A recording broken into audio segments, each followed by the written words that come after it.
Middle ഈസ്റ്റിൽ ദിവസങ്ങളോളം നിലനിന്ന ഇസ്രായേൽ-ഇറാൻ സംഘർഷത്തിന് താൽക്കാലിക ശമനമുണ്ടായിരിക്കുകയാണ്. ഒരു വലിയ യുദ്ധഭീതി ഒഴിഞ്ഞതിന്റെ ആശ്വാസത്തിലാണ് ലോകം.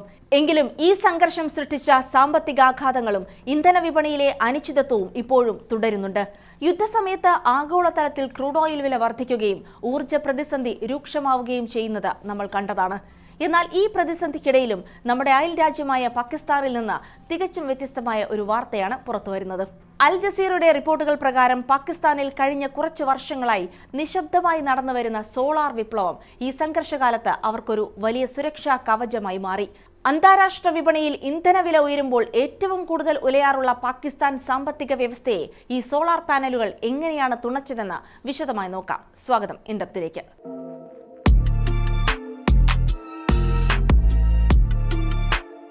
പാകിസ്ഥാൻ കഴിഞ്ഞ കുറേ കാലമായി കടുത്ത സാമ്പത്തിക പ്രതിസന്ധിയിലൂടെയാണ് കടന്നുപോകുന്നത്. രാജ്യത്തെ വൈദ്യുതി നിരക്ക് സാധാരണക്കാർക്ക് താങ്ങാനാവുന്നതിലും അപ്പുറമായിരുന്നു. ഇതിനൊപ്പം ഇടയ്ക്കിടെയുണ്ടാകുന്ന ലോഡ് ഷെഡിംഗ് ജനജീവിതത്തെയും ചെറുകിട വ്യവസായങ്ങളെയും സാരമായി ബാധിച്ചു. ഈ സാഹചര്യത്തിലാണ് പാകിസ്ഥാനിലെ ജനങ്ങൾ കൂട്ടത്തോടെ സൗരോർജ്ജത്തിലേക്ക് തിരിഞ്ഞത്. ലോകത്തിലെ തന്നെ ഏറ്റവും വലിയ സോളാർ പാനൽ ഇറക്കുമതിക്കാരായി പാകിസ്ഥാൻ മാറുന്ന കാഴ്ചയാണ് പിന്നീട് നമ്മൾ കണ്ടത്. ഗവൺമെന്റ് വലിയ സോളാർ പാർക്കുകൾ നിർമ്മിക്കുന്നതിനായി കാത്തു നിൽക്കാതെ സാധാരണക്കാരായ ജനങ്ങൾ സ്വന്തം വീടുകളിലും കടകളിലും ഫാക്ടറികളിലും സോളാർ പാനലുകൾ സ്ഥാപിച്ചു. ഇന്ന് ഏകദേശം 12 ഗിഗാവാട്ടിലധികം സൗരോർജ്ജം ഉൽപ്പാദിപ്പിക്കാനുള്ള ശേഷി പാകിസ്ഥാൻ കൈവരിച്ചിട്ടുണ്ട്. ഇത് ആ രാജ്യത്തിന്റെ മൊത്തം വൈദ്യുതി ആവശ്യകതയുടെ വലിയൊരു ഭാഗമാണ്. ഇറാൻ-ഇസ്രായേൽ സംഘർഷം ആഗോള എണ്ണ വിപണിയെയും ഗ്യാസ് വിതരണത്തെയും ബാധിച്ചപ്പോൾ പാകിസ്ഥാൻ വലിയൊരു അപകടത്തിലാകേണ്ടതായിരുന്നു.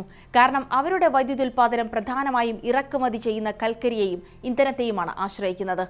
എന്നാൽ പകൽ സമയത്ത് ലക്ഷക്കണക്കിന് വീടുകളും വ്യവസായ സ്ഥാപനങ്ങളും പൂർണ്ണമായും സോളാർ പവർ ഉപയോഗിച്ച് പ്രവർത്തിക്കാൻ തുടങ്ങിയതോടെ നാഷണൽ ഗ്രിഡിൽ നിന്നുള്ള വൈദ്യുതിയുടെ ആവശ്യം പകുതിയോളമായി കുറഞ്ഞു. ഇപ്പോൾ വെടിനിർത്തൽ നിലവിൽ വന്നെങ്കിലും വിദേശ രാജ്യങ്ങളിൽ നിന്ന് വില കൂടിയ ഇന്ധനം ഇറക്കുമതി ചെയ്യുന്നതിലെ അപകടം പാകിസ്ഥാൻ തിരിച്ചറിഞ്ഞു കഴിഞ്ഞു. അന്താരാഷ്ട്ര വിപണിയിലെ എണ്ണവിലയിലെ മാറ്റങ്ങൾ സാധാരണക്കാരന്റെ വൈദ്യുതി ബില്ലിനെ മുൻപത്തെ പോലെ ഇപ്പോൾ ബാധിക്കുന്നില്ല എന്നതാണ് സോളാർ വിപ്ലവത്തിന്റെ ഏറ്റവും വലിയ വിജയം. തീർച്ചയായും ഈ മാറ്റം പാകിസ്ഥാൻ ഗവൺമെന്റിന് ചില സാമ്പത്തിക വെല്ലുവിളികൾ ഉയർത്തുന്നുണ്ട്.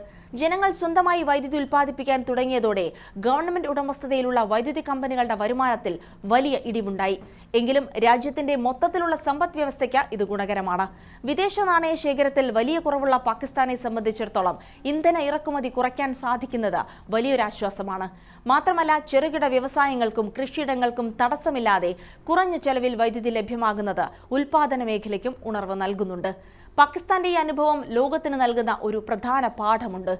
ഊർജ്ജ കാര്യത്തിൽ മറ്റൊരു രാജ്യത്തെ മാത്രം ആശ്രയിക്കുന്നത് എത്രത്തോളം അപകടകരമാണെന്ന് ഈ യുദ്ധ സാഹചര്യം നമ്മെ ഓർമ്മിപ്പിച്ചു. ഇപ്പോൾ വെടിനിർത്തലുണ്ടായെങ്കിലും നാളെ മറ്റൊരു സംഘർഷം ഉണ്ടായാലും തളരാത്ത വിധം സ്വന്തം ഊർജ്ജം ഉൽപ്പാദിപ്പിക്കുക എന്നത് ഒരു രാജ്യത്തിന്റെ സാമ്പത്തിക സുരക്ഷയുടെ ഭാഗമാണ്.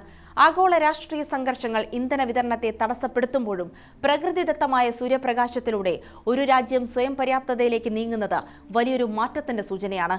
ഊർജ്ജ സ്വയം പര്യാപ്തതയിലൂടെ പാകിസ്ഥാൻ കൈവരിക്കുന്ന ഈ നേട്ടം വരും കാലങ്ങളിൽ മറ്റു രാജ്യങ്ങൾക്കും ഒരു മാതൃകയായേക്കാം.